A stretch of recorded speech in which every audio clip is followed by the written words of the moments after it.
Hey guys, welcome back to the YouTube channel. Today we got some news to break down, so we're gonna have lots of videos today.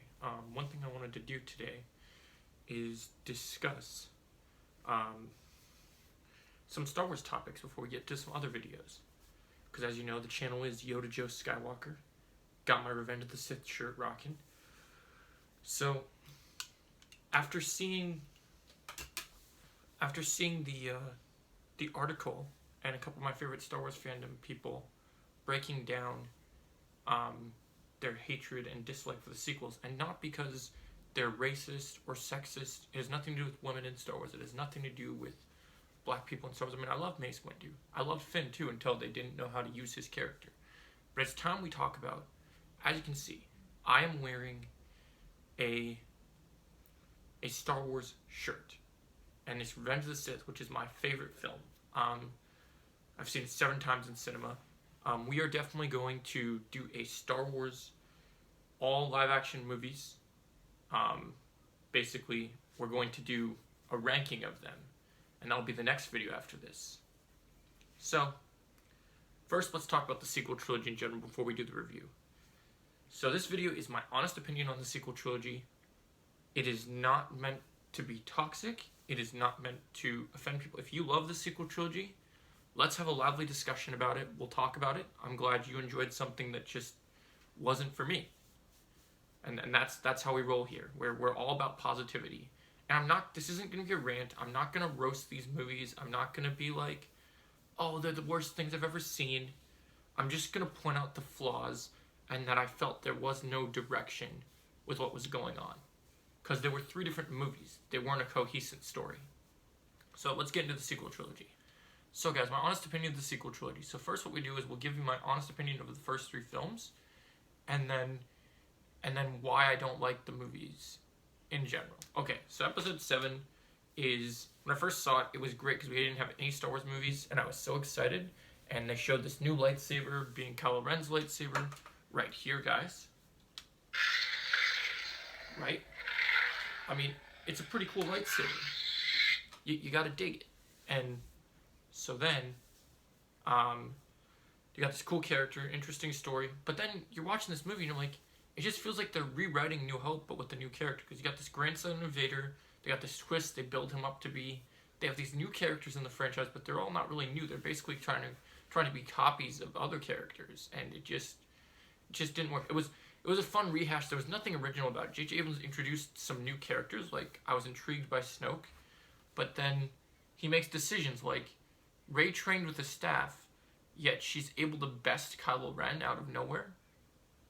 And then when it comes, they made her parentage such a big theme of the trilogy that like, what is this? And then first of all, you're doing this original movie. The reason people were excited about doing an episode 7 is because after episode 6, set after the Return of the Jedi, people want to see Luke, people want to see Leia, people want to see Han, people want to see Chewie, even want to see Lando. I mean, we got to see Leia for a little bit. We got to see Han. We got to see Chewie. We didn't get to see Luke till the very end of the movie. So, yeah, Force Awakens was, I mean, it's pretty good. It's not as bad as these other 2 sequel trilogies, but it's nowhere near as good as my top tier films. It was cool to have a Star Wars movie come out after years of anything.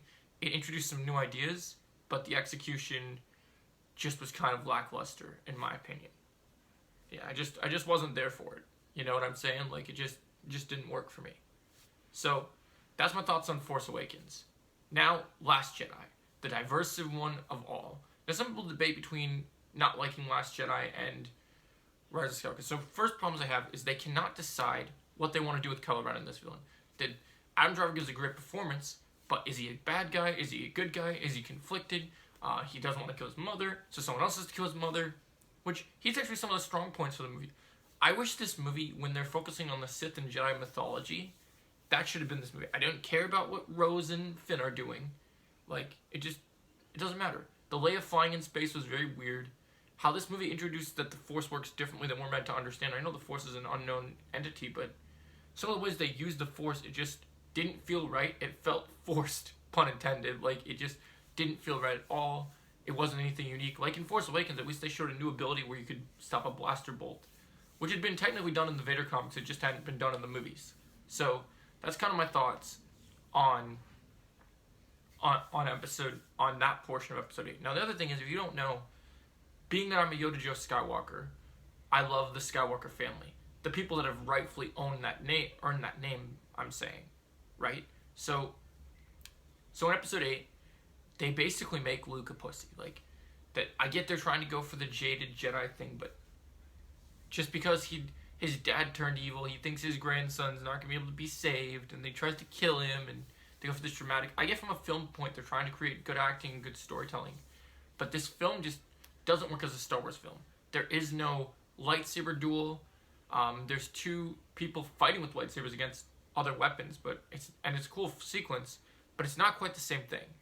It really isn't. It's not like we thought we were gonna get. So like they were hyping us up that Luke and Kylo Ren were gonna fight, and they meet technically through some new Doctor Strange level Force thing, which I still thought was stupid. Luke should have just gotten that X-wing and showed up and whooped Kylo Ren's ass. Like that's what we wanted to see from Luke. That's what we needed to see from Luke. You get what I'm saying? So, and then they kill Snoke, and it's like, oh, it's a ruse. Ooh, look, Kylo Ren's now the Master, which is interesting, and there's some interesting dynamics there. Then we get to episode 9. We see Leia training Rey, which is pretty interesting. Also, we're following the trend that Rey thinks her parents are nobodies. And then this movie takes everything from Last Jedi, that even though some of the things that we liked storytelling-wise, and throws them out the window. So all this whole plan with Snoke was all led to Palpatine, and the voice Kylo Ren heard, it was all Palpatine this entire time, you know? Just like to say, it was Agatha all along. It was Palpatine all along. Which, I get it. He's the mastermind of all things, but this is an expansive universe. There can be bigger things than just him. And then in the execution, when we get to the final battle with him, we lose the best character in the sequel trilogy. Ben Solo dies in a kiss with Rey. And also, Rey is an incredibly unlikable character in this franchise. She's nowhere near as good as a lead character as the previous lead characters we've had in the Star Wars franchise. Now, I'm not saying that because she's a woman. I'm saying that because her character sucks. The writing for her character sucks. Daisy Ridley's a good actress, but the writing sucks. And honestly, the handling of her character sucks. And in the end, when she becomes a Skywalker just because she trained with Luke and Leia and thought of them as her only true family, it's stupid. You can't inherit the Skywalker saga name just like that, just because, like, yes, I get you can change your name, but she literally gets to think herself as a part of the Skywalker family. And she's not. Plus, she still has the Palpatine blood, so, like, I mean, I guess I get that they're trying to teach that you can be forgiven, but there's just so many plot holes in this movie and so many mistakes. And guys, at the end of the day, this trilogy, it just is a mess. Like, yeah, there were things that you could fix. Like, if they find a way to bring Ben Solo down and do a good story with him returning, even just a prequel, I'll be down for it, because he was the best part of this trilogy. But they set up Finn too late into being a Force wielder, do nothing with it. They could have done so much better with Poe. Oscar Isaac is such a great character. They just kind of threw him off for the Han Solo Top Gun character, then made him an asshole in The Last Jedi, and then tried to redeem him, make him meet Rey, and they just didn't recapture the magic of Star Wars, and George Lucas honestly would be ashamed of this trilogy. I mean, I'm ashamed. Let's hope that when we get a new trilogy, it's handled better and we come with a plan. Because Kathleen Kennedy and the problem is, George did all 3 movies of the prequel trilogy and the original trilogy, and so there was a cohesive story. Where here you have Abrams, you have J.J. Abrams, and you have Kathleen Kennedy, and you have Rian Johnson. It's just a clash of personalities that both have different opinions on how Star Wars works, and it just doesn't work at all. It's just not good, guys.